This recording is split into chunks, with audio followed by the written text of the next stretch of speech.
গুনা দিন ফুরাইয়া যাবে, গুনা দিন ফুরাইয়া যাবে, যৌবনে লাগবে ভাটি। ওই যে দেখো ডাকিতেছে তোমায় কবরের মাটি, ওই যে দেখো ডাকিতেছে তোমায় কবরের মাটি। ও যেদিন সন্ধ্যা হলে ডুববে রে বেলা, এক পলকে ভেঙ্গে যাবে তোমার রঙেরই মেলা। কারে দিবা তুমি জোরে ধমক, কারে দিবা তুমি জোরে ধমক, কার মাথায় ভাঙবা লাঠি। ওই যে দেখো ডাকিতেছে তোমায় কবরের মাটি। কথা বলেন, কথা কি ঠিক? আমি মরে গেলে আমায় তোমরা ভুইলা যাইও না, আমি মরে গেলে আমায় তোমরা ভুইলা যাইও না। আমার মরণ আসিবে কখন, এই দুনিয়ায় চিরজীবন থাকার জায়গা না, অন্ধকার কবর যে আমার আসল ঠিকানা। সবাই রেখে আমায় চলে যাবে, সঙ্গী হবে না, সবাই রেখে আমায় চলে যাবে, সঙ্গী হবে না। আমার মরণ আসিবে কখন, মা বাবা কবর মাঝে মা বাবাকে দেখা যাবে না, দেখবো যাকে তিনি হলেন শাহে মাদিনা। ও ভাই বুঝবো সেদিন কোরআন ছাড়া আপন কেহ না, ও ভাই বুঝবো সেদিন নবী ছাড়া আপন কেহ না। কথা বলেন ঠিক কিনা? দিকে তাকায় যত তাকাবে আল্লাহ জীবনের গুনাহ মাফ করে দিবেন। এই যে দেখেন আমার দিকে, নাম্বার 1, 1 নাম্বার, আপনি কোরআন পড়তে পারেন আর না পারেন, কোরআনের অক্ষর কোরআনের আয়াতের দিকে যতক্ষণ পর্যন্ত তাকাবেন ততক্ষণ পর্যন্ত জীবনের গুনাহ মাফ করে দিবেন কে? নাম্বার 2, আমার দিকে তাকান। নাম্বার 2, কেউ যদি তার আব্বা আম্মার দিকে নেক নজরে তাকায়, যতক্ষণ পর্যন্ত আব্বা আম্মার দিকে নেক নজরে তাকাবে ততক্ষণ পর্যন্ত আল্লাহ তাআলা তার জীবনের গুনাহ মাফ করে দিবেন। নবীজি বলছেন, কেউ যদি তার আব্বা আম্মার দিকে নেক নজরে একবার তাকায়, একটা কবুল হওয়া হজের সওয়াব আল্লাহ পাক তার আমলনামায় দিয়ে দেবে। একজন সাহাবী প্রশ্ন করলেন, ইয়া রাসূলুল্লাহ, কেউ যদি তার আব্বা আম্মার দিকে 100 বার তাকায় তাহলে কি হবে? নবীজি বলেন, 100 বার যদি নেক নজরে তাকায়, 100 কবুল হওয়া হজের সওয়াব আল্লাহ তাআলা তার আমলনামায় দিয়ে দেবে। এই জন্য আমি আপনাদের কাছ থেকে জানতে চাই, ও যুবকেরা, ও মুরব্বীরা, আব্বা আম্মার দিকে নেক নজরে তাকানোর দরকার আছে না নাই? মা বাবার দিকে তাকালে জীবনের গুনাহ মাফ করে দেয় কে? আল্লাহ। অনেক যুবক আছে ওই মাকে সহ্য করতে পারে না, বাবাকে সহ্য করতে পারে না, মাকে গালি দেয়, বাবাকে গালি দেয়। কথা কন না কেন? অনেক মা আছে, অনেক সন্তান আছে, মাকে সহ্য করতে পারে না। এই যুবকেরা, মায়ের সাথে সুন্দর আচরণ করতে হবে, কারণ নবীজি বলেছেন, মা তোমার বাবা তোমার জন্য জান্নাত, তোমার মা তোমার বাবা তোমার জন্য জাহান্নাম। মা বাবার খেদমত করবা, আল্লাহর জান্নাতে চলে যাবা। আব্বা আম্মাকে দুঃখ কষ্ট দিবা, জাহান্নাম ছাড়া কোনো উপায় থাকবে না। মা মা মা বলে ডাক দিলে বলেন তো কলিজায় শান্তি লাগে কি লাগে না? লাগে। এই জন্য কবি কত সুন্দর করে বলেন, মা ডাকতে এতই মধুর, বারবার ডাকতে মনে চায়, মা বলে ডাক দিলে মনে শান্তি পাওয়া যায়। মা নাই গৃহে যার, সংসার অরণ্যতা, দেখিলে মায়ের মুখ ভুলে যায় সব দুঃখ। এ যুবক, আমার দিকে তাকাও, জীবনে আর কোনোদিন দেখা হবে কিনা জানি না, এই দেখা জীবনের শেষ দেখা হতে পারে, এই মাহফিল জীবনের শেষ মাহফিল হতে পারে। একটু পরেই মোনাজাত করে দিব, সবাই তো নিজ নিজ গন্তব্যে চলে যাবেন। তবে যাওয়ার আগে কিছু নসিহাত শুনে যান। যাদের মা বেঁচে আছে, মারে কখনো কষ্ট দিয়েন না। যাদের বাবা বেঁচে আছে, বাবারে কখনো কষ্ট দিয়েন না। কারণ মা বাবার মতো আপন পৃথিবীতে কেউ হয় না। একটা সন্তান যখন মায়ের গর্ভে চলে আসে, মায়ের পেটটা স্বাভাবিক থেকে অস্বাভাবিক হয়ে যায়। সন্তানের পাগুলো থাকে মায়ের কলিজার দিকে, সন্তানের মাথাটা থাকে মায়ের জড়াইয়ের দিকে। সন্তানটা আস্তে আস্তে করে বড় হয়, মায়ের কলিজাটা চাপ দিতে দিতে উপরের দিকে উঠতে থাকে। সন্তানটা যখন মায়ের পেটের মধ্যে পাটা একটু নড়ায়, সরাসরি দক্ষিণী মায়ের কলিজায় লেগে যায়। এইভাবে এক একটা সন্তান মায়ের পেটে 5000 অধিক লাথি মেরেছে। তবে 3টা লাথি এমন ভাবে দিয়েছে জীবনেও কোনোদিন কোনো মা ভুলতে পারে না। সন্তান যখন পৃথিবীতে আসার সময় হয়ে যায়, এত জোরে লাথি মারে, মা দুঃখিনী চিল্লায় বলে বিষ খাবো, আত্মহত্যা করবো, ব্যথা সহ্য করতে পারি না। দ্বিতীয়বার যখন আঘাত দিয়েছে, দ্বিতীয়বার আঘাত দেওয়ার সাথে সাথে মায়ের জরায়ুর নিচ দিয়া হাফ বালতির মতো রক্ত জমিনে পড়ে গিয়েছে। এই জন্য নবীজি বলেন, যে মা সন্তান প্রসব করতে গিয়া মারা যাবে, ওই মায়ের মৃত্যু আল্লাহর দরবারে শহীদের কাতারে কবুল হয়ে যায়। তৃতীয়বার যখন মায়ের কলিজা আঘাত দিয়েছি, মায়ের কলিজাটা ছিদ্র হয়ে গেছে। বিশ্বাস যদি না হয় আমার দিকে তাকান। যে মায়ের নরমালে সন্তান ডেলিভারি হয়েছে, ওই মায়ের কলিজা পরীক্ষা করে দেখবেন কালো কালো ছোট ছোট দাগ দেখা যায়। এই দাগটাই হলো সেই দাগ। সন্তান যখন মায়ের কলিজা আঘাত করেছে, মায়ের কলিজাটা ছিদ্র হয়ে গেছে। সন্তান যখন বিপদে পড়ে, পশু পাখি জানার আগে জানে আগে মায়, টেলিফোন করার আগে জানে আগে মায়। কেমনে টের পায়? মায়ের কলিজাটা যন্ত্রণা করে, তখনই মা বুঝতে পারে আমার সন্তানটা বিপদে পড়েছে। এ যুবক, পৃথিবীর সকলকে ফাঁকি দেওয়া যায়, কিন্তু জনম দুঃখিনী মাকে কখনো ফাঁকি দেওয়া যায় না। ওই মা অনেকেরই কবরে চলে গেছে, ওই বাবা অনেকেরই কবরে চলে গেছে। মা বাবা রুহের মাগফিরাতের জন্য আপনারা জানেন আজকের এই মাহফিলটা হলো একটা মাদ্রাসার মাহফিল। একটু জবান খুলে বলেন তো কিসের মাহফিল? মাদ্রাসার মাহফিল। আপনি আমি থাকবো না, কিন্তু এই মাদ্রাসার ঘর কিয়ামত পর্যন্ত থাকবে। বলেন না ইনশাআল্লাহ? আরেকটু জোরে বলেন না ইনশাআল্লাহ? এই জন্য শ্রেষ্ঠ নবীর শ্রেষ্ঠ উম্মত হইলাম আমরা, শ্রেষ্ঠ নবীর শ্রেষ্ঠ উম্মত হইলাম আমরা। শ্রেষ্ঠ উম্মতের মাঝে আমি দেখতে চাই গর্বিত মায়ের গর্বিত সন্তান কে আছেন। এই মাদ্রাসার ঘরকে যারা ভালোবাসেন, আমি বেশি নয় 5টা ভাই দেখতে চাই। আমার দিকে তাকান। আমার অনেকগুলো পয়েন্ট এখনো বাকি আছে। পয়েন্টগুলো বলে আমি মোনাজাত করে দেব, একটা পয়েন্টও বাকি রাখবো না। তবে তার আগে 5-7 মিনিটের জন্য আপনাদের কাছে আকুল আবেদন করি, অত্র মাদ্রাসার ঘরের জন্য আমি 5টা ভাইয়ের কাছে আকুল আবেদন করলাম। কারণ ইসলামের খুঁটি হলো 5টা: কালিমা, নামাজ, হজ, যাকাত, রোজা। আমি 5টা ভাইয়ের কাছে আকুল আবেদন করলাম, অত্র মাদ্রাসার ঘরের জন্য 10,000 টাকা করে দান করবেন, নগদ অথবা বাকি। নগদ অথবা বাকি। নগদ থাকলে নগদ দিবেন, না থাকলে নামটা একটু লিখে দিবেন, আস্তে আস্তে করে পরিশোধ করে দিবেন। গর্বিত মায়ের গর্বিত সন্তান, গর্বিত মায়ের গর্বিত সন্তান কে আছেন? সর্বপ্রথম 10,000 টাকা নামটা একটু লিখে দেবেন।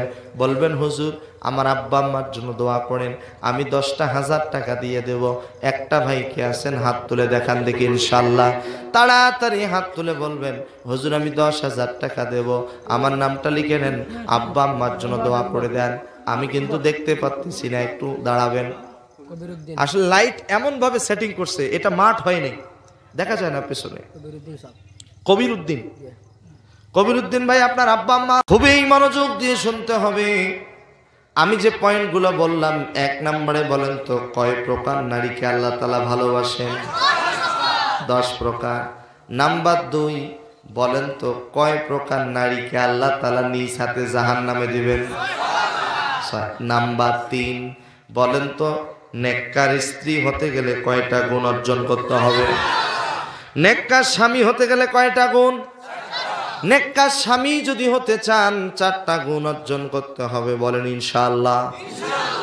এবং ইহুদি মহিলাদের বৈশিষ্ট্য হলো 60টা। জোরে বলেন কয়টা?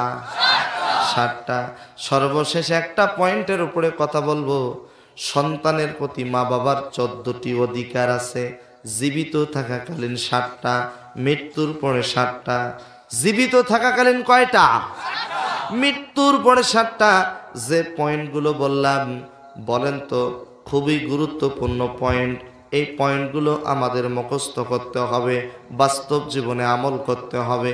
আমি বিশেষ করে যুবকদেরকে বলবো, যুবকেরা একটু জবান খুলে বলেন তো, কয় প্রকার নারীকে আল্লাহ তাআলা ভালোবাসেন? নেককার স্ত্রী হতে গেলে কয়টা গুণ? নেককার স্বামী হতে গেলে কয়টা গুণ? ইহুদি মহিলাদের বৈশিষ্ট্য যেন কয়টা? 60টা। কয় প্রকার নারীকে আল্লাহ তাআলা জাহান্নামে দিবেন? কয় প্রকার? 6 প্রকার। সন্তানের প্রতি মা বাবার কতটি অধিকার আছে? 14টি। জীবিত থাকাকালীন কয়টা? মৃত্যুর পরে? অনেকেই বলে আমার মা মরে গিয়েছে, আমার বাবা মরে গিয়েছে, আজকের থেকে দায়িত্ব কর্তব্য শেষ। না, আপনি যতদিন বেঁচে আছেন ততদিন পর্যন্ত আপনার মা বাবার প্রতি আপনার দায়িত্ব কর্তব্য রয়েছে। একটু জোরে বলেন না আল্লাহু আকবার।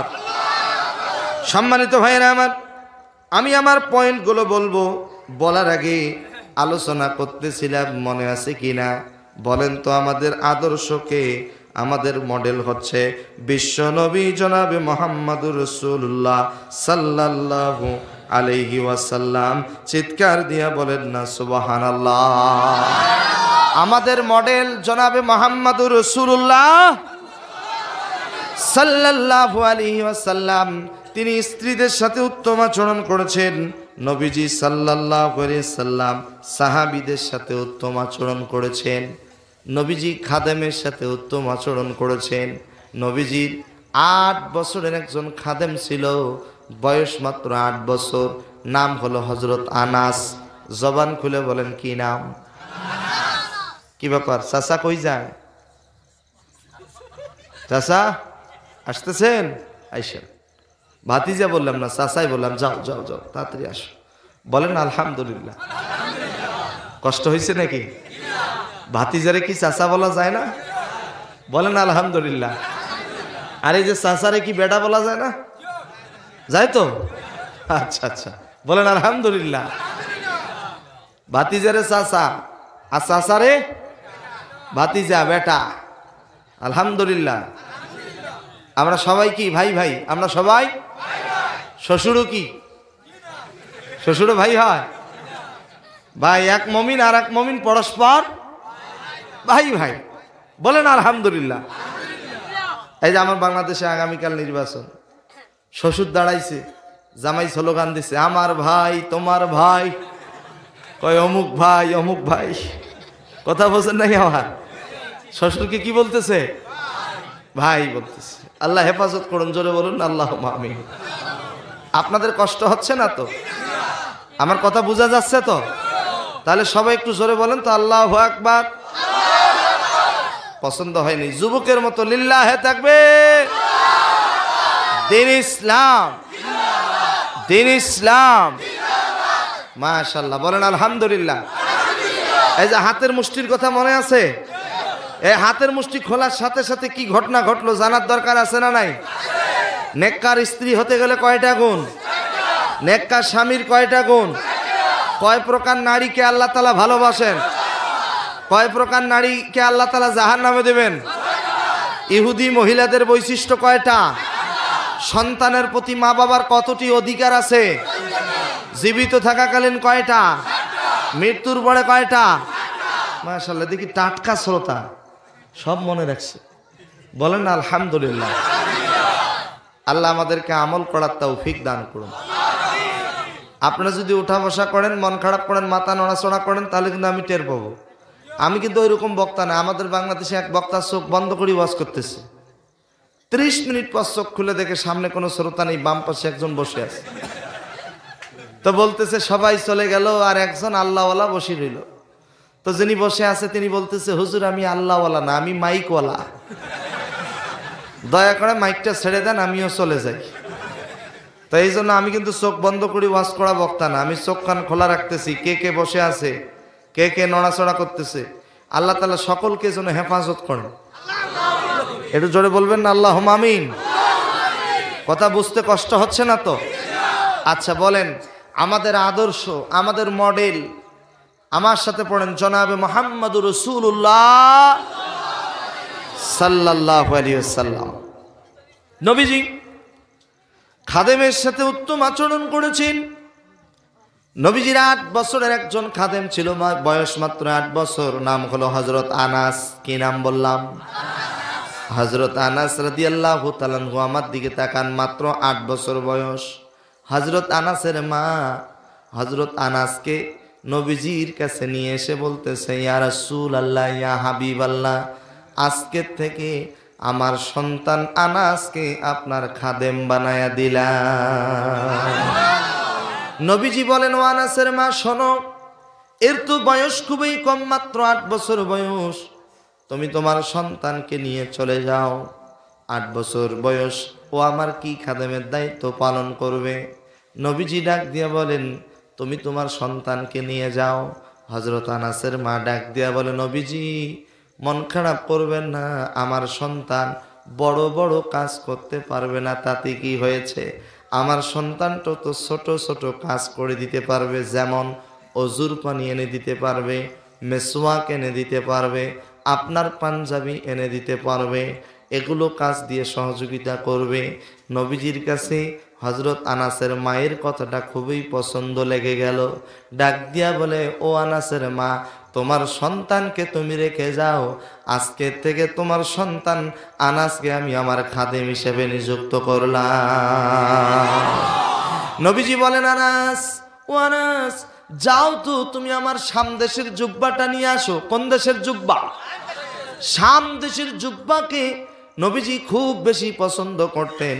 এই যে দেখেন আমার গায়ে যে জুব্বাটা, এই জুব্বাটা কিন্তু বাংলাদেশের জুব্বা নয়, এই জুব্বাটা ইন্ডিয়ান জুব্বা নয়, এই জুব্বাটা হলো মদিনার জুব্বা। কারণ যেই দিন থেকে মদিনায় গিয়েছি, ওই দিন থেকে স্টেজে ওঠার সময় মদিনার পাঞ্জাবি পরি, কারণ মদিনার পাঞ্জাবি পরলে মনে হয় নবীর ভালোবাসা আমার গায়ে জড়িয়ে আছে। আমার প্রিয় ভাইরা, নবীজি শাম দেশের জুব্বাকে বেশি পছন্দ করত। ডাক দিয়া বলে, আনাস রে, তুমি আমার শাম দেশের জুব্বাটা নিয়ে আসো। নবীজির কথা অনুযায়ী হযরত আনাস জুব্বা আনতে গেছে। যাওয়ার পরে মদিনার চত্বরে ছোট ছোট বাচ্চাদের খেলার দৃশ্য দেখে জুব্বা আনতে ভুলে গিয়েছে। নবীজি অপেক্ষা, জুব্বা আনে না। নবীজি কিছুক্ষণ পর ঘর থেকে বের হয়ে দেখে হযরত আনাস মদিনার মাঠের মধ্যে ছোট ছোট বাচ্চাদের খেলার দৃশ্য দেখতেছে। নবীজি হযরত আনাসের দিকে তাকায় একটা মুস্কি হেসে দিলেন। মুস্কি হেসে দেওয়ার সাথে সাথে হযরত আনাসের মনে পড়ে গেল, আহারে নবীজি আমাকে জুব্বা আনতে বলেছে, দেরি করে নাই, সঙ্গে সঙ্গে জুব্বা এনে নবীজির হাতে দিয়েছে। হযরত আনাস বলেন, আমি পরবর্তীতে নবীজির 10 বছর খেদমত করার সুযোগ পেয়েছি। কয় বছর? 10 বছর পরবর্তীতে খেদমত করার সুযোগ পেয়েছি। কিন্তু নবীজি ওই দিন আমার দিকে তাকায়া মুস্কি হাসি দিয়ে যে শাসন করেছিল, এই মুস্কি হাসির শাসনটা আমাকে আজীবন মনে রেখেছে। আমার প্রিয় ভাইয়েরা, নবীজি হচ্ছে আমাদের মডেল, নবীজি হচ্ছে আমাদের আদর্শ। ওই নবীজি খাদেমের সাথে উত্তম আচরণ করেছেন। আমাদের যদি কেউ খাদেম থাকে, একটু যদি কম বেশি করে আমরা রাগারাগি করি, মারপিট করি, এটা কখনো রসুলের আদর্শ হতে পারে না। রসুলের আদর্শ হলো রসুল খাদেমের সাথে উত্তম আচরণ করেছেন। নবীজি সাহাবীদের সাথে উত্তম আচরণ করেছেন। একটু জোরে বলেন না আল্লাহু আকবার। নবীজি সাল্লাল্লাহু আলাইহি ওয়াসাল্লাম তিনি সাহাবীদের সাথে উত্তম আচরণ করেছেন। নবীজি সাহাবীদেরকে নিয়ে একসাথে খেজুর খায়। জোরে বলেন কি খায়? নবীজি খেজুর খাচ্ছে। নবীজির পাশে বসেছেন নবীজির জামাই, যদি নাম জানা থাকে বলেন তো কি নাম? হযরত আলী রাদিয়াল্লাহু তাআলা আনহু। হযরত আলী তিনি কি করতেছে? নবীজির পাশে বসে বসে খেজুর খাচ্ছে। আমার দিকে তাকান, খেজুর খায়। খেজুর খায়, বিচিগুলো সামনে রাখে এবং হযরত বিশ্বনবী জনাবে মুহাম্মদ রাসূলুল্লাহ সাল্লাল্লাহু আলাইহি ওয়াসাল্লাম তিনি খেজুর খাচ্ছে, বিচিগুলো সামনে না রেখে হযরত আলীর সামনে রাখে। খেজুর এক পর্যায়ে খাওয়া শেষ হয়ে গেছে, প্রতিটা সাহাবীর সামনে অল্প বিচি, হযরত আলীর সামনে ডাবল বিচি, নবীজির সামনে কোনো বিচি, কোনো আটি নাই। যখন খেজুর খাওয়া শেষ, এবার ডাক দিয়া বলে, ইয়া রাসূল, খেজুর খাওয়া যখন শেষ, নবীজি ডাক দিয়া বলে, আমার সাহাবীরা দেখো, আমার আল্লাহ তাআলা একটা জামাই দিয়েছে, খাদক জামাই, খালি খায় আর খায়, সবার সামনে অল্প বিচি, আমার জামাইয়ের সামনে ডাবল বিচি। এবার হযরত আলী ডাক দিয়া বলে, নবী গো, আমি তো খাদক, এতক্ষণ থেকে খেজুর খাইছি, আটিগুলো সামনে রেখেছি, আপনি তো আমার থেকেও বড় খাদক, এতক্ষণ থেকে খেজুর খেয়েছেন, সামনে একটা বিচি নেই, আটি নেই, আপনি আটি সহ খাইছেন। বলেন না সুবহানাল্লাহ। নবীজি সাল্লাল্লাহু আলাইহি সাল্লাম সাহাবীদের সাথে উত্তম আচরণ করেছেন, কত সুন্দর রসিকতা, একটু জোরে কোন আল্লাহু আকবার। নবীজি স্ত্রীদের সাথে উত্তম আচরণ করেছেন, আল্লাহু আকবার বলেন। নবীজির 11 জন স্ত্রী ছিল, জবান খুলে বলেন কয়জন? নবীজির 11 জন স্ত্রী ছিল, 2 জন দাসী ছিল। নবীজি স্ত্রী ছিলেন আম্মা জান আয়েশা সিদ্দিকা রাদিয়াল্লাহু তাআলা আনহা। আম্মা জান আয়েশা বলেন, আমি নবীজির সাথে 10 বছর সংসার করেছি, আমি একটা দিনের জন্য নবীজিকে আগে সালাম দিতে পারি নাই। আরো আসতে বলেন, আরো আসতে। ও আসতে বললেই জোরে বলে, একটু জোরে বলবেন না সুবহানাল্লাহ। কয় বছর? কয় বছর? 10 বছর সংসার করেছি, একটা বারের জন্য আগে সালাম দিতে পারি নাই। নবীজি সব সময় স্ত্রীদেরকে আগে সালাম দিয়েছে। বলেন তো নবীজির কয়জন স্ত্রী ছিল? দাসী কয়জন? নবীজির স্ত্রীদের মাঝে একদিন ঝগড়া লাগছে, জোরে বলেন কি লাগছে? ঝগড়া লাগছে। কি নিয়ে ঝগড়া জানার দরকার আছে না নাই? এই যে ঝগড়া হলো ভালোবাসা নিয়ে। আম্মা জান আয়েশা ডাক দিয়া বলে, নবীজি আমাকে বেশি ভালোবাসে, নবীজি আমাকে বেশি ভালোবাসে। হাফসা ডাক দিয়া বলে, না না, নবীজি আমাকে বেশি ভালোবাসে। উম্মে সালামা ডাক দিয়া বলে, না, নবীজি আমাকে বেশি ভালোবাসে। এইভাবে প্রতিযোগিতা শুরু হয়ে গিয়েছে। ঠিক ওই মুহূর্তে নবীজি ঘরে উপস্থিত। নবীজিকে ডাক দিয়া বলে, ইয়া রাসূলুল্লাহ, ইয়া হাবিবাল্লাহ, আপনি আপনার কোন স্ত্রীকে বেশি ভালোবাসেন? এই মুহূর্তে ফয়সালা দেন, উত্তর দেন। নবীজি ডাক দিয়া বলেন, আমি কোন স্ত্রীকে ভালোবাসি এখন বলবো না, আগামীকাল সকালবেলা বলবো। উদউ ইলা সাবিলি রব্বিকা বিল হিকমা। নবীজি একটু হিকমত অবলম্বন করলেন। রাত যখন গভীর হয়ে গেল, নবীজি একটা খেজুরের ব্যাগ হাতের মধ্যে নিলেন, একটা খেজুরের পোটলা হাতের মধ্যে নিলেন। খেজুরের পোটলা হাতের মধ্যে নিয়ে আম্মা জান আয়েশার ঘরে গিয়া বলেন, আয়েশা রে, ও আয়েশা, তোমার দরজাটা খুলে দাও। দরজা খুলে দিয়েছে। আয়েশা রে, তোমার হাত দুটো বাড়িয়ে দাও। নবীজি আম্মা জান আয়েশার হাতে 2টা খেজুর দিলেন, বললেন, আয়েশা, আমি তোমাকে 2টা খেজুর দিলাম, এই খেজুরের কথা যেন অন্য কেউ না জানে, তুমি আমানত রাখবা। বলছে ঠিক আছে। এইভাবে নবীজি আম্মা জান আয়েশার ঘর থেকে বের হয়ে চলে গেল উম্মে সালামার ঘরে। ডাক দিয়া বলে, সালামারে, তোমার হাত দুটো বাড়িয়ে দাও। 2টা খেজুর তুলে দিয়েছে। ডাক দিয়া বলে, আমি তোমাকে 2টা খেজুর দিলাম, এই খবর যেন অন্য কেউ না জানে, আমানত রাখবা। এইভাবে নবীজি প্রত্যেকটা স্ত্রীর ঘরে গেলেন, 2টা করে খেজুর দিলেন।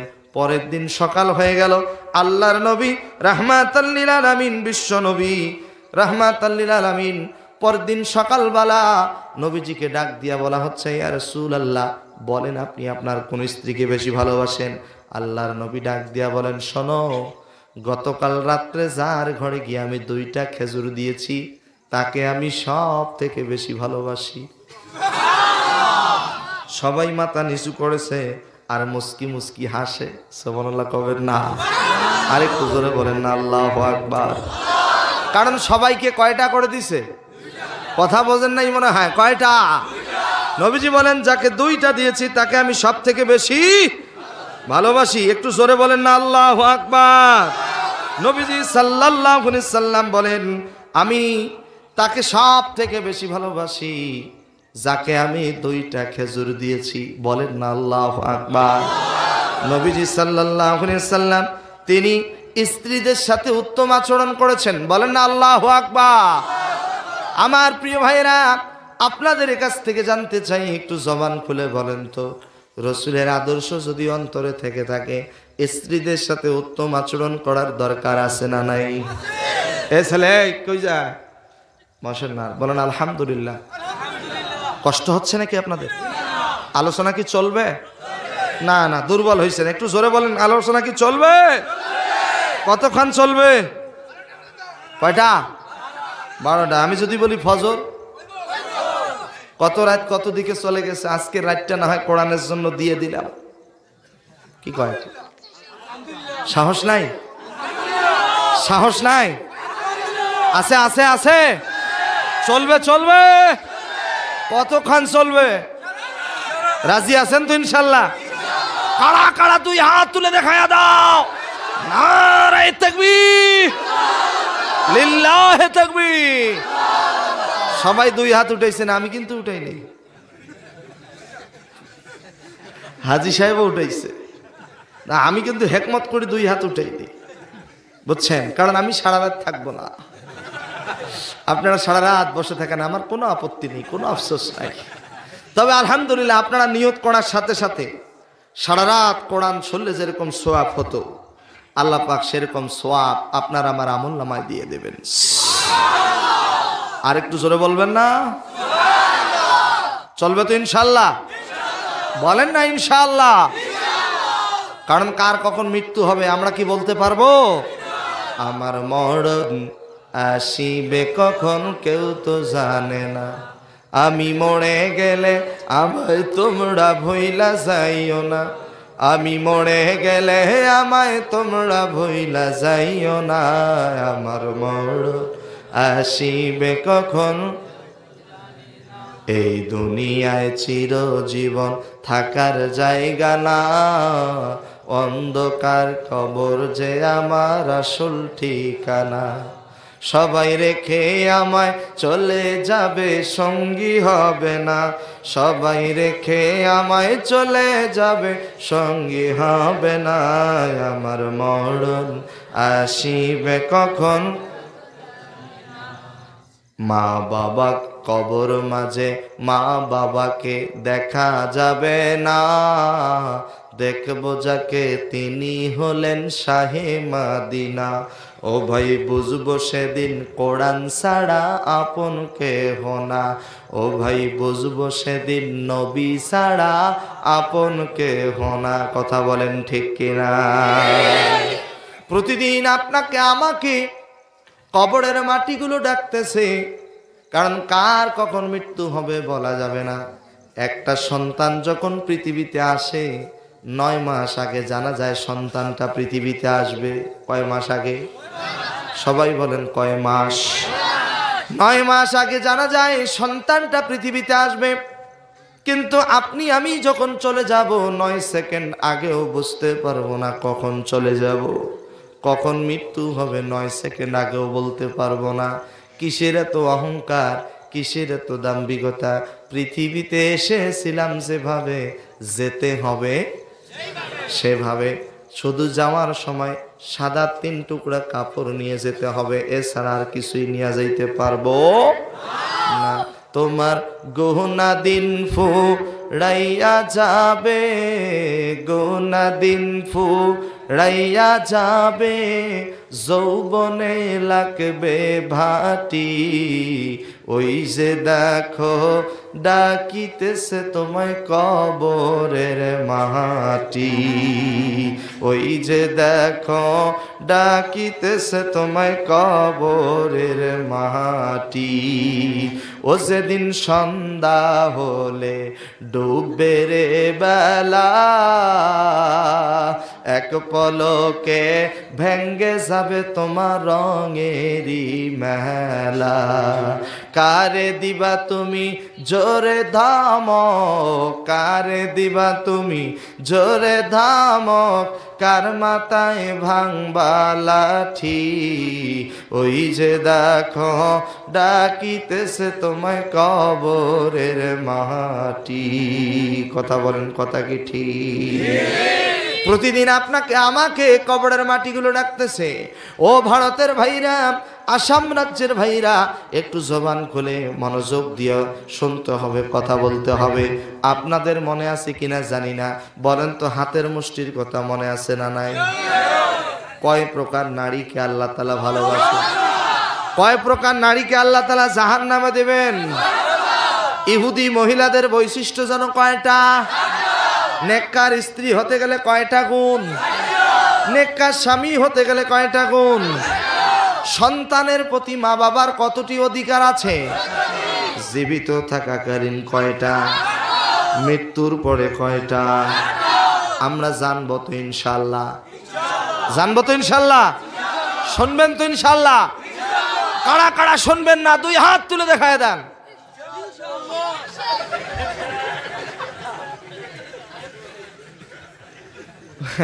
তাহলে সবাই হাত উঠেছে, সবাই উঠে নেই, কিছু হাত উঠেছে। আমি বলছি শুনবেন না কারা কারা? আল্লাহ, এদিকে হাত উঠেছে। যাই হোক, ওটা অন্তর থেকে উঠেনি, ওটা তালে উঠেছে। কিসে উঠেছে? তালে। আল্লাহ মুখেরটা নেয় না। এই যে আমার দিকে তাকা, আল্লাহ মুখেরটা নেয় না, আল্লাহ সবসময় অন্তরেরটা নেন। বলেন না সুবহানাল্লাহ। ইন্নাল্লাহা আলিমুম বিযাতিস সুদূর।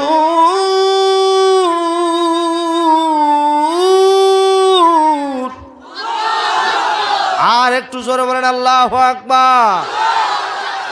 আল্লাহ অন্তরের খবর রাখেন। জোরে বলেন কিসের খবর?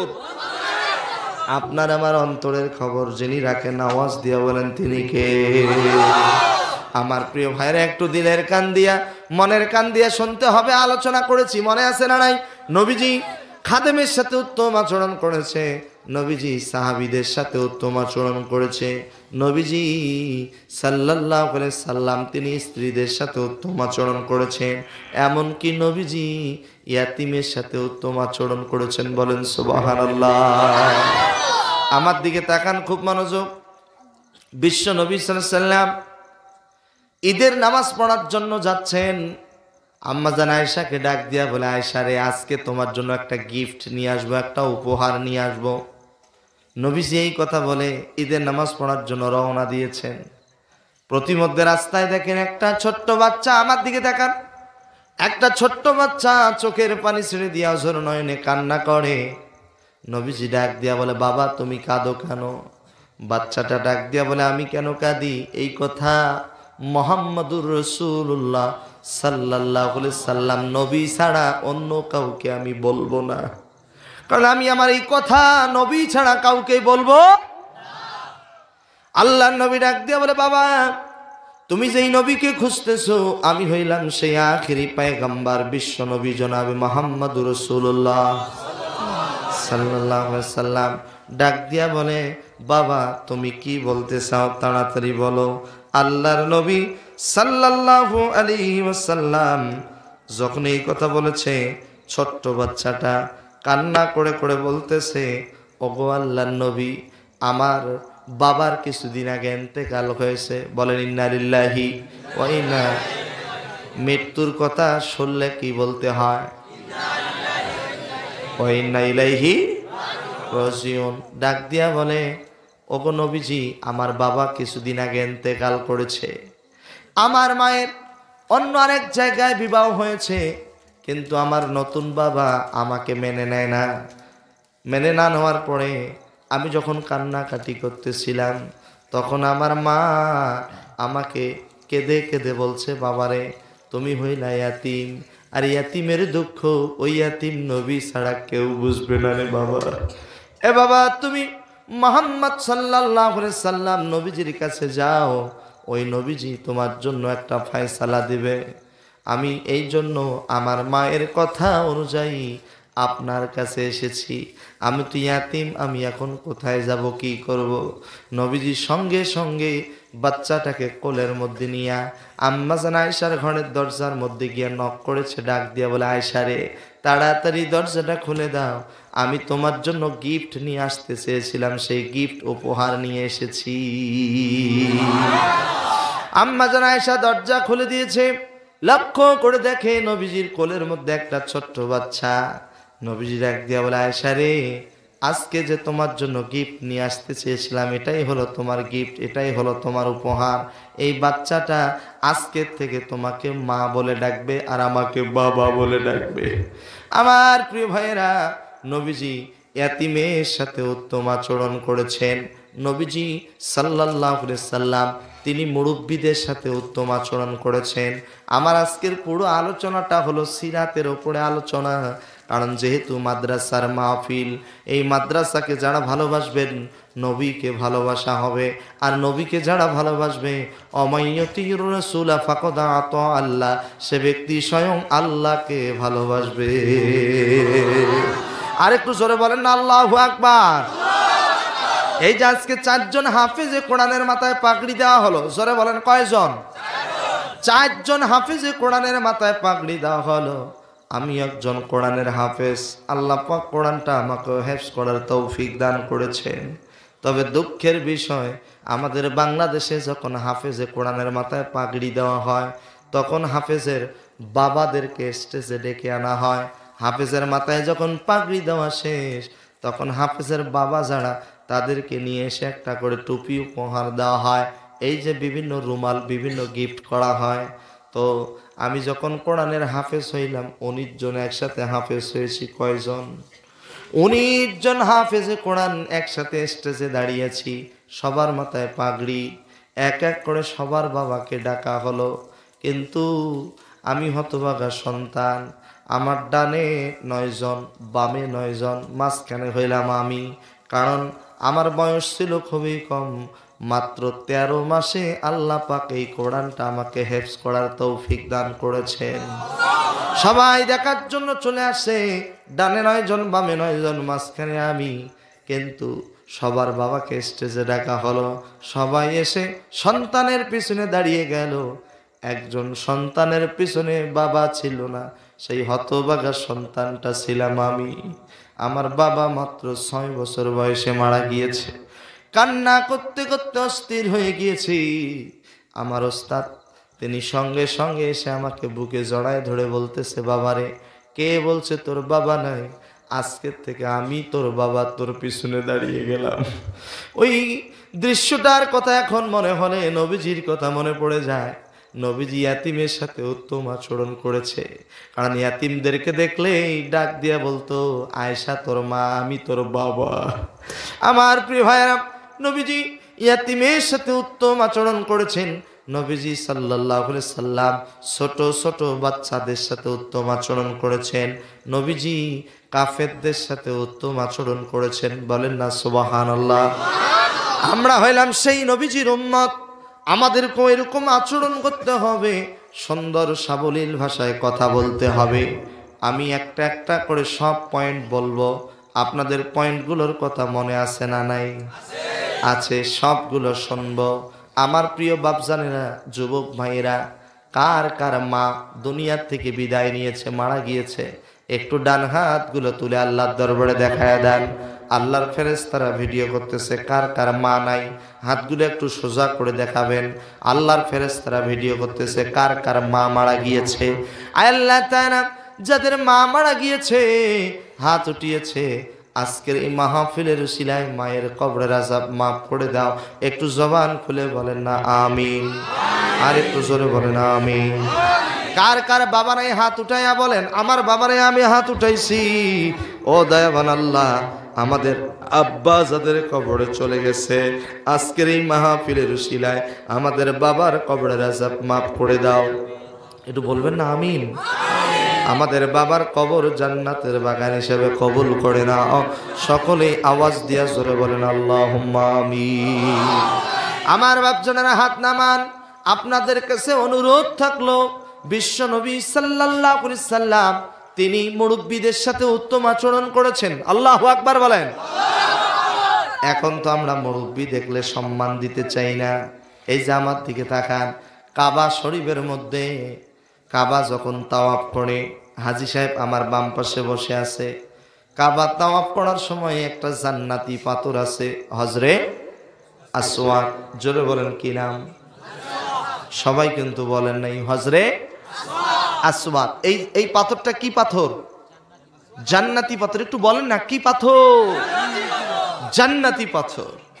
এই পাথরে জীবনে একবার সরাসরি গিয়ে চুমু খাওয়ার আশা সবার অন্তরে আছে না নাই? আচ্ছা, আল্লাহ পাক এই ঠোঁট দুটো দিয়ে আমাকে সেই পাথর চুমু খাওয়ার তৌফিক দান করেছে। এমনকি আমার মা আমার সাথে গিয়েছিল। সাধারণত মহিলা মানুষরা সহজে চুমু খাইতে পারে না, কিন্তু আল্লাহ তাআলা আমার মাকেও তৌফিক দান করেছেন, আমার মাও জান্নাতি পাথরে চুমু খাইছে। বলবেন না আলহামদুলিল্লাহ? আমার প্রিয় ভাইরা আমার দিকে তাকান, কাবা ঘরে পাথর স্থাপন করবে, বিভিন্ন গোত্রের মানুষরা চলে আসছে। এই গোত্রের নেতা বলে আমি পাথর স্থাপন করব, ওই গোত্রের নেতা বলে আমি উপস্থাপন করব। এইভাবে তাদের মধ্যে গন্ডগোল লেগে গেল। কি লেগে গেল? পেছনের ভাইরা কি কষ্ট হচ্ছে নাকি? এই যে please please come to my point. এই ভাই হ্যালো, এই যে ভাই পেছনে ঘুরছে কেন? পেছনে ঘোরা যাবে না তো, আমি তো দেখতেছি।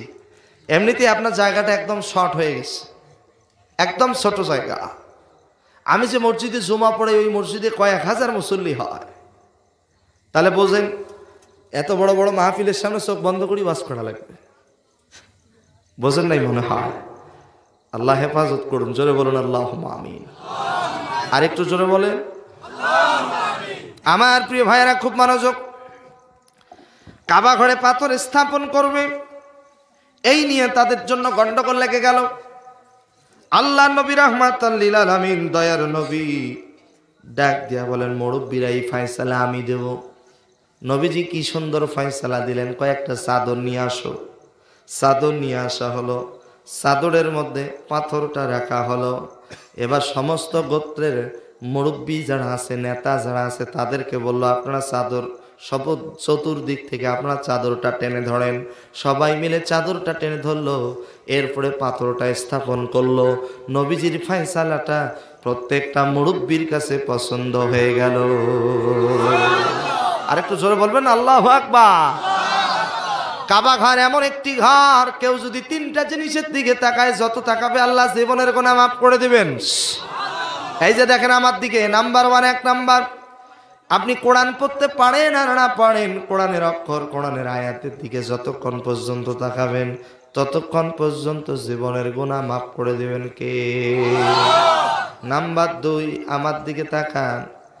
নাম্বার 2, কেউ যদি তার আব্বা আম্মার দিকে নেক নজরে তাকায়, যতক্ষণ পর্যন্ত আব্বা আম্মার দিকে নেক নজরে তাকাবে, ততক্ষণ পর্যন্ত আল্লাহ তাআলা তার জীবনের গুনাহ মাফ করে দিবেন। নবীজি বলছেন, কেউ যদি তার আব্বা আম্মার দিকে নেক নজরে একবার তাকায়, একটা কবুল হওয়া হজের সব আল্লাহ পাক তার আমলনামায় দিয়ে দেবে। একজন সাহাবী প্রশ্ন করলেন, ইয়া রাসূলুল্লাহ, কেউ যদি তার আব্বা আম্মার দিকে 100 বার তাকায় তাহলে কি হবে? নবীজি বলেন, 100 বার যদি নেক নজরে তাকায়, 100 কবুল হওয়া হজের সব আল্লাহ তাআলা তার আমলনামায় দিয়ে দেবে। এই জন্য আমি আপনাদের কাছ থেকে জানতে চাই, ও যুবকেরা, ও মুরব্বীরা, আব্বা আম্মার দিকে নেক নজরে তাকানোর দরকার আছে না নাই? মা বাবার দিকে তাকালে জীবনের গুনাহ মাফ করে দেয় কে? অনেক যুবক আছে, ওই মাকে সহ্য করতে পারে না, বাবাকে সহ্য করতে পারে না, মাকে গালি দেয়, বাবাকে গালি দেয়। কথা কন না কেন? অনেক মা আছে, অনেক সন্তান আছে, মাকে সহ্য করতে পারে না। এই যুবকেরা, মায়ের সাথে সুন্দর আচরণ করতে হবে, কারণ নবীজি বলেছেন, মা তোমার বাবা তোমার জন্য জান্নাত, তোমার মা তোমার বাবা তোমার জন্য জাহান্নাম। মা বাবার খেদমত করবা, আল্লাহর জান্নাতে চলে যাবা। আব্বা আম্মাকে দুঃখ কষ্ট দিবা, জাহান্নাম ছাড়া কোনো উপায় থাকবে না। মা মা মা বলে ডাক দিলে বলেন তো কলিজায় শান্তি লাগে কি লাগে না? লাগে। এই জন্য কবি কত সুন্দর করে বলেন, মা ডাকতে এতই মধুর, বারবার ডাকতে মনে চায়, মা বলে ডাক দিলে মনে শান্তি পাওয়া যায়। মা নাই গৃহে যার, সংসার অরণ্যতার, দেখিলে মায়ের মুখ ভুলে যায় সব দুঃখ। এ যুবক, আমার দিকে তাকাও, জীবনে আর কোনোদিন দেখা হবে কিনা জানি না, এই দেখা জীবনের শেষ দেখা হতে পারে, এই মাহফিল জীবনের শেষ মাহফিল হতে পারে। একটু পরেই মোনাজাত করে দিব, সবাই তো নিজ নিজ গন্তব্যে চলে যাবেন। তবে যাওয়ার আগে কিছু নসিহাত শুনে যান। যাদের মা বেঁচে আছে, মারে কখনো কষ্ট দিয়েন না। যাদের বাবা বেঁচে আছে, বাবারে কখনো কষ্ট দিয়েন না। কারণ মা বাবার মতো আপন পৃথিবীতে কেউ হয় না। একটা সন্তান যখন মায়ের গর্ভে চলে আসে, মায়ের পেটটা স্বাভাবিক থেকে অস্বাভাবিক হয়ে যায়। সন্তানের পাগুলো থাকে মায়ের কলিজার দিকে, সন্তানের মাথাটা থাকে মায়ের জড়াইয়ের দিকে। সন্তানটা আস্তে আস্তে করে বড় হয়, মায়ের কলিজাটা চাপ দিতে দিতে উপরের দিকে উঠতে থাকে। সন্তানটা যখন মায়ের পেটের মধ্যে পাটা একটু নড়ায়, সরাসরি দক্ষিণী মায়ের কলিজায় লেগে যায়। এইভাবে এক একটা সন্তান মায়ের পেটে 5000-এর অধিক লাথি মেরেছে। তবে 3টা লাথি এমন ভাবে দিয়েছে, জীবনেও কোনোদিন কোনো মা ভুলতে পারে না। সন্তান যখন পৃথিবীতে আসার সময় হয়ে যায়, এত জোরে লাথি মারে, মা দুঃখিনী চিল্লায় বলে, বিষ খাবো, আত্মহত্যা করবো, ব্যথা সহ্য করতে পারি না। দ্বিতীয়বার যখন আঘাত দিয়েছে, দ্বিতীয়বার আঘাত দেওয়ার সাথে সাথে মায়ের জড়াইয়ের নিচ দিয়া হাফ বালতির মতো রক্ত জমিনে পড়ে গিয়েছে। এই জন্য নবীজি বলেন, যে মা সন্তান প্রসব করতে গিয়া মারা যাবে, ওই মায়ের মৃত্যু আল্লাহর দরবারে শহীদের কাতারে কবুল হয়ে যায়। তৃতীয়বার যখন মায়ের কলিজা আঘাত দিয়েছি, মায়ের কলিজাটা ছিদ্র হয়ে গেছে। বিশ্বাস যদি না হয় আমার দিকে তাকান, যে মায়ের নরমালে সন্তান ডেলিভারি হয়েছে, ওই মায়ের কলিজা পরীক্ষা করে দেখবেন, কালো কালো ছোট ছোট দাগ দেখা যায়। এই দাগটাই হলো সেই দাগ। সন্তান যখন মায়ের কলিজা আঘাত করেছে, মায়ের কলিজাটা ছিদ্র হয়ে গেছে। সন্তান যখন বিপদে পড়ে, পশু পাখি জানার আগে জানে আগে মায়, টেলিফোন করার আগে জানে আগে মায়। কেমনে টের পায়? মায়ের কলিজাটা যন্ত্রণা করে, তখনই মা বুঝতে পারে আমার সন্তানটা বিপদে পড়েছে। এ যুবক, পৃথিবীর সকলকে ফাঁকি দেওয়া যায়, কিন্তু জনম দুঃখিনী মাকে কখনো ফাঁকি দেওয়া যায় না। ওই মা অনেকেরই কবরে চলে গেছে, ওই বাবা অনেকেরই কবরে চলে গেছে। মা বাবা রুহের মাগফিরাতের জন্য আপনারা জানেন আজকের এই মাহফিলটা হলো একটা মাদ্রাসার মাহফিল। একটু জবান খুলে বলেন তো, কিসের মাহফিল? মাদ্রাসার মাহফিল। আপনি আমি থাকবো না, কিন্তু এই মাদ্রাসার ঘর কিয়ামত পর্যন্ত থাকবে। বলেন না ইনশাআল্লাহ? আর একটু জোরে বলেন না ইনশাআল্লাহ? এই জন্য শ্রেষ্ঠ নবীর শ্রেষ্ঠ উম্মত হইলাম আমরা, শ্রেষ্ঠ নবীর শ্রেষ্ঠ উম্মত হইলাম আমরা। শ্রেষ্ঠ উম্মতের মাঝে আমি দেখতে চাই গর্বিত মায়ের গর্বিত সন্তান কে আছেন। এই মাদ্রাসার ঘরকে যারা ভালোবাসেন, আমি বেশি নয় 5টা ভাই দেখতে চাই। আমার দিকে তাকান, আমার অনেকগুলো পয়েন্ট এখনো বাকি আছে। পয়েন্টগুলো বলে আমি মোনাজাত করে দেবো, একটা পয়েন্টও বাকি রাখবো না। তবে তার আগে 5-7 মিনিটের জন্য আপনাদের কাছে আকুল আবেদন করি, অত্র মাদ্রাসার ঘরের জন্য আমি 5টা ভাইয়ের কাছে আকুল আবেদন করলাম। কারণ ইসলামের খুঁটি হলো 5টা: কালিমা, নামাজ, হজ, যাকাত, রোজা। আমি 5টা ভাইয়ের কাছে আকুল আবেদন করলাম, অত্র মাদ্রাসার ঘরের জন্য 10,000 টাকা করে দান করবেন, নগদ অথবা বাকি। নগদ অথবা বাকি। নগদ থাকলে নগদ দিবেন, না থাকলে নামটা একটু লিখে দিবেন, আস্তে আস্তে করে পরিশোধ করে দিবেন। গর্বিত মায়ের গর্বিত সন্তান, গর্বিত মায়ের গর্বিত সন্তান কে আছেন? সর্বপ্রথম 10,000 টাকা নামটা একটু লিখে দেবেন। বলবেন, হুজুর আমার আব্বা আম্মার জন্য দোয়া করেন, আমি 10,000 টাকা দিয়ে দেব। একটা ভাই কে আছেন? হাত তুলে দেখান দেখি ইনশাল্লাহ। তাড়াতাড়ি হাত তুলে বলবেন, হুজুর আমি 10,000 টাকা দেব, আমার নামটা লিখে নেন, আব্বা আম্মার জন্য দোয়া করে দেন। আমি কিন্তু দেখতে পাচ্ছি না, একটু দাঁড়াবেন। আসলে লাইট এমন ভাবে সেটিং করছে, এটা মাঠ হয়নি, দেখা যায় না পেছনে। কবির উদ্দিন, কবির উদ্দিন ভাই আপনার আব্বা আম্মা হবে আবার, চারিদিকে মৃত্যু হাহাকার শুনি, ক্রন্দন হৃদয় সবার।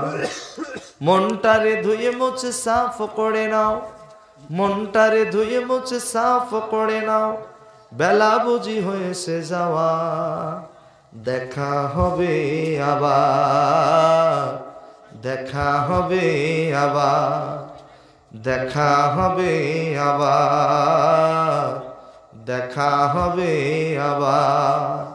দুনিয়াতে দেখা না হলেও আল্লাহ তাআলা যেন আমাদের সকলকে জান্নাতের ময়দানে দেখা করার তৌফিক দান করেন। এই আশাবাদ ব্যর্থ রেখে সকলের সুস্বাস্থ্য দীর্ঘায়ু কামনা করে আমার আলোচনা শেষ করলাম। আখিরি দাওয়ানা আলহামদুলিল্লাহি রাব্বিল আলামিন। আবু শামীম ভাই 1000 টাকা দিবা। ইল্লা হুয়া আতুবু ইলাইহি লা হাওলা ওয়ালা কুওয়াতা ইল্লা বিল্লাহিল আলিয়্যিল আযীম। আস্তাগফিরুল্লাহাল্লাযী লা ইলাহা ইল্লা হুয়া আতুবু ইলাইহি লা হাওলা ওয়ালা কুওয়াতা ইল্লা বিল্লাহিল আলিয়্যিল আযীম। আবু হোসেন 500 টাকা। আবু হোসেন 1000 টাকা। আবু হোসেন 1000। নামগুলো লিখে দেন। আবু ভাই 100 টাকা। আবু ভাই 100 টাকা। আল্লাহ তার দানকে কবুল করুন। সবাই ইস্তেগফার পড়েন। আস্তাগফিরুল্লাহ রাব্বি মিন কুল্লি যামবিন ওয়া আতুবু ইলাইহি লা হাওলা ওয়ালা কুওয়াতা ইল্লা বিল্লাহিল আলিয়্যিল আযীম। আস্তাগফিরুল্লাহ আস্তাগফিরুল্লাহ আস্তাগফিরুল্লাহ। সকলে দুরূদ ইব্রাহিম পড়েন। কিফায়াতুল্লাহ 500 টাকা। আল্লাহুম্মা আমিন। রব্বানা যালামনা আনফুসানা ওয়া ইল্লাম তাগফির লানা ওয়া তারহামনা লানাকুনান্না মিনাল খাসিরিন। রব্বানা আতিনা ফিদ দুনিয়া হাসানাতাও ওয়া ফিল আখিরাতি হাসানা ওয়া কিনা আযাবান নার। রব্বিরহামহুমা কামা রব্বায়ানি সগীরা। রব্বিরহামহুমা কামা রব্বায়ানি সগীরা। রব্বানা লা তুযিগ কুলুবানা বা'দা ইয হাদাইতানা ওয়া হাব লানা মিন লাদুনকা রাহমাতান ইন্নাকা আনতাল ওয়াহ্হাব। রব্বুল আলামিন, আমরা যারা হাত তুলেছি আল্লাহ আমাদের প্রত্যেকের জীবনের গুনাহ খাতাগুলি মাফ করে দাও। আল্লাহ মাদ্রাসা অসমাপ্ত কাজগুলি সমাপ্ত করার তৌফিক দিয়ে দাও। মাদ্রাসার শিক্ষক ছাত্রদেরকে কবুল করে নাও। যে 4 জন হাফেজের মাথায় পাগড়ি দিয়েছি আল্লাহ মৃত্যুর পূর্ব মুহূর্ত পর্যন্ত কোরআন নিয়াত রাখার তৌফিক দিয়ে দাও। রব্বুল আলামিন, যে শিক্ষকরা ক্লান্ত পরিশ্রম করে আল্লাহ কোরআন শিক্ষা দিয়েছেন ওই সমস্ত শিক্ষকদের আল্লাহ তুমি নেক হায়াত বাড়িয়ে দাও। আল্লাহ তাআলা, এই মাইকের আওয়াজ যত দূর পর্যন্ত যায়, যত কবরবাসী রয়েছে প্রত্যেকটি কবরবাসীর কবরের আযাব তুমি আল্লাহ মাফ করে দাও। আল্লাহ এলাকার প্রতি তোমার খাস রহমত নাজিল করে দাও।